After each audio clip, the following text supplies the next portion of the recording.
নমস্কার।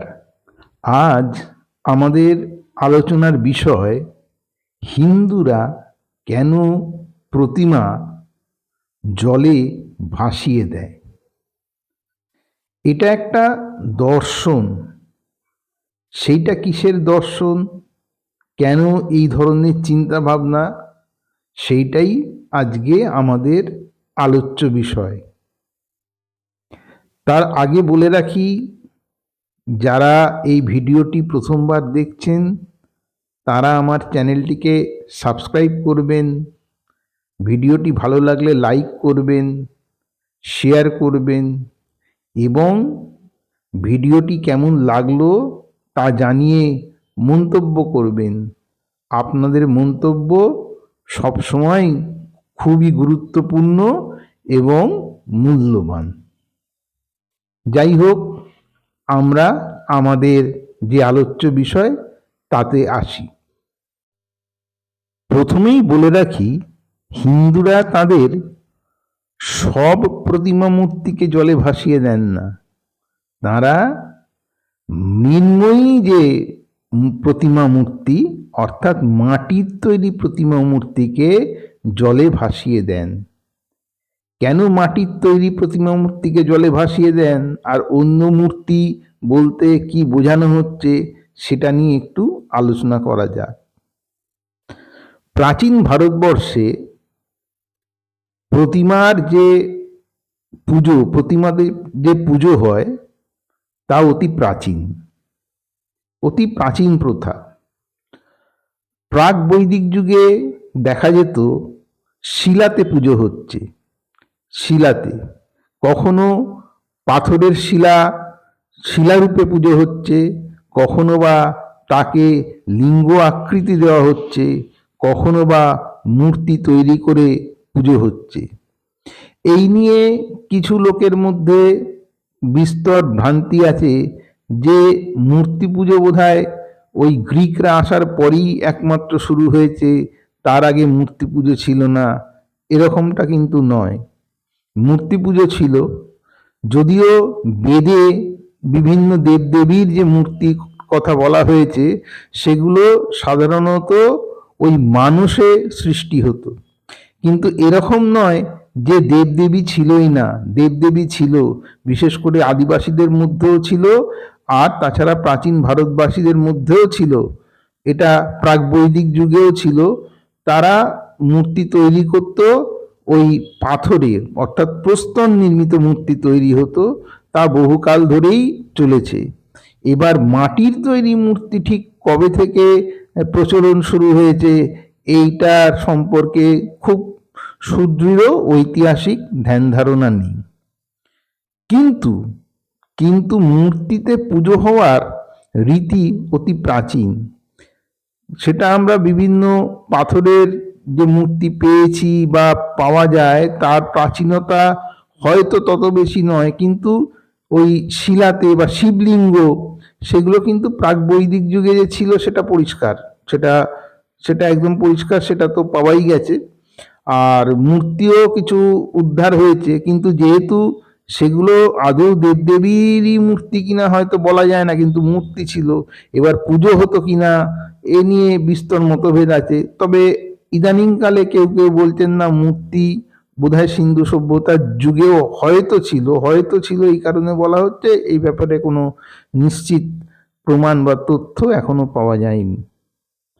আর একটা ব্যাপারে পুজো করত প্রাচীন ভারতের লোকেরা, সেটা হচ্ছে যে কোনো বিশিষ্ট মানুষ, সমাজে বিশেষ রূপে চিহ্নিত শ্রদ্ধেয় মানুষ। এখানে উল্লেখযোগ্য, সমাজে বিশেষ রূপে চিহ্নিত এবং শ্রদ্ধেয় মানুষকে মানুষ সে যুগে ভগবান সম্বোধন করতেন। ভগবান কিছুকাল আগেও পর্যন্ত সমাজে উচ্চ শ্রেণীভুক্ত মানুষকে বা জ্ঞানী মানুষকে, পণ্ডিত মানুষকে ভগবান সম্বোধন করার রীতি ছিল।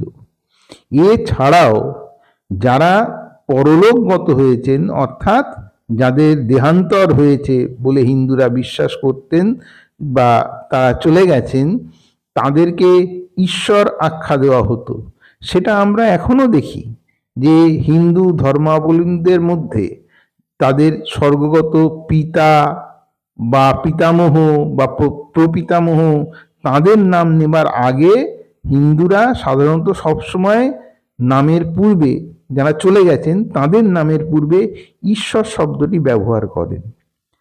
আর ওই প্রাচীন মানুষের মূর্তি গড়ে পুজোর কথাটা বলছিলাম, সেটা তাদের মূর্তি গড়া হতো, মন্দির তৈরি করা হতো, তারপর তাদের যে চিন্তা ভাবনা বা সেইগুলোকে কীর্তন করা হতো এবং সেটা এক ধরনের পুজো।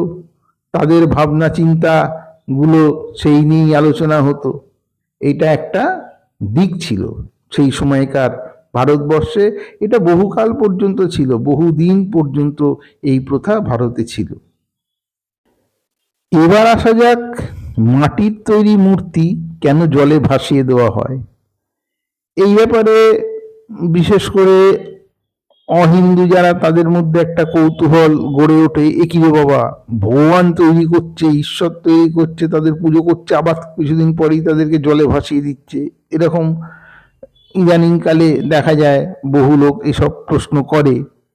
এছাড়া যারা হিন্দু ধর্ম পালন করেন তারা অনেকেই ব্যাপারটা জানেন না মানে হয়তো পড়াশোনা করার বা সেভাবে সুযোগ হয় না, নানা কারণে সুযোগ হয়ে ওঠে না, কিন্তু তারা রীতিটা পালন করে আসছেন। কেন পালন করছেন হয়তো তারা জানেন না।